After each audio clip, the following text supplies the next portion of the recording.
Today's topic is due diligence. Due diligence review. Due diligence review is a non-audit service, and getting into the topic, the definition is due diligence is a type of a review engagement offered by the audit firm. It's a type of a review engagement. So review engagement means moderate assurance by the audit firm to help the buyer in taking a relevant merger or acquisition decision by providing the buyer with adequate, relevant and reliable information about the seller. It's a moderate assurance means review engagement. It helps the buyer in making the decision regarding the seller, whether to buy that company or not, whether the acquisition or merger. Due diligence review critically evaluate the diversified aspects of a seller business to help buyers seeking in a sound business decision.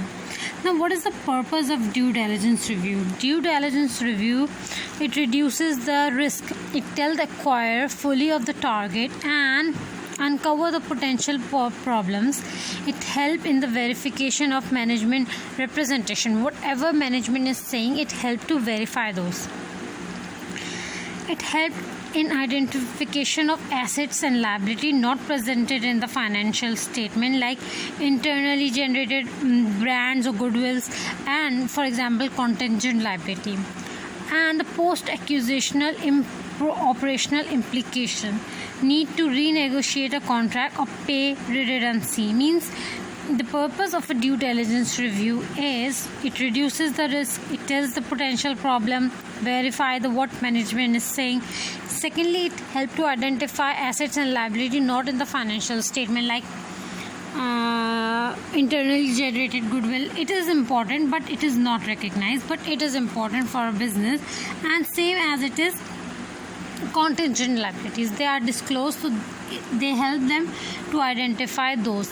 Then post-acquisition operational implication need to be renegotiated, like for example redundancy payment.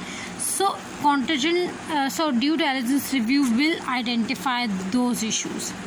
Now, the scope of due diligence review.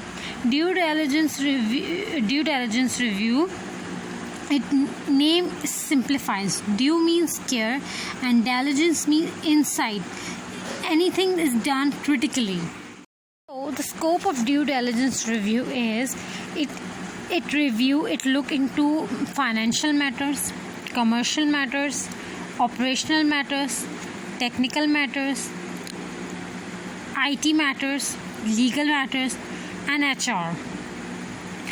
During the review, these matters are looked into. Now, getting into the each scope. That is, first is financial viability.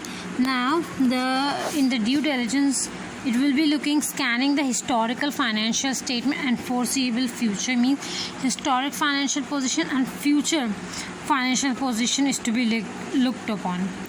Then the second is commercial.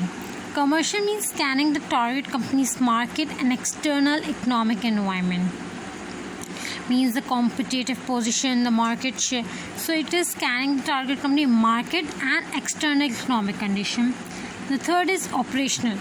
Operational is scanning the quality of internal controls and even recommending the buyer areas to be improved upon. So operational is identifying the scanning the quality of internal controls, means it is looking at the supply chain effectiveness.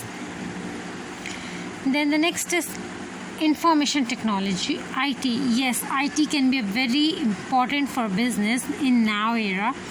IT is scanning the current IT environment and the security of the related IT environment. Means the current IT system, current IT environment in an organization, and most importantly, the security of that IT. The next is technical. Technical is scanning the need to develop new technologies to survive. Means the future IT requirement. This is also the most important aspects of today's business. And the next is legal, scanning the contingencies, means hidden liabilities.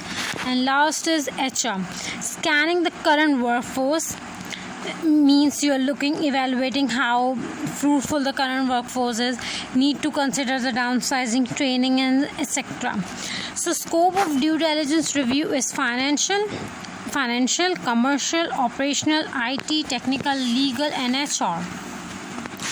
So there are number of benefits associated with the due diligence review. First is it provides the bidder with an independent assessment and review of target company. This is independent review of the company.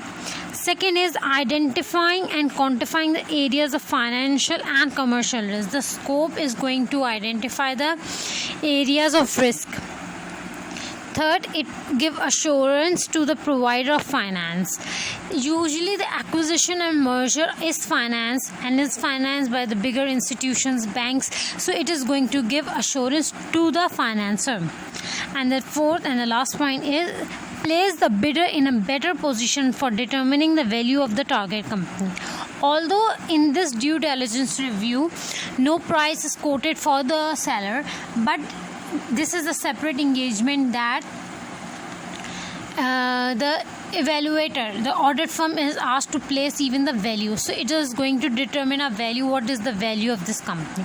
So the benefits are, it is going to independent assessment of the company. Second, it identify areas of risk. Third, it assurance to the provider finance, even to the banks, institution, or even to the shareholder. And fourth, it is value. It's going to place a purchase consideration of value on the target company.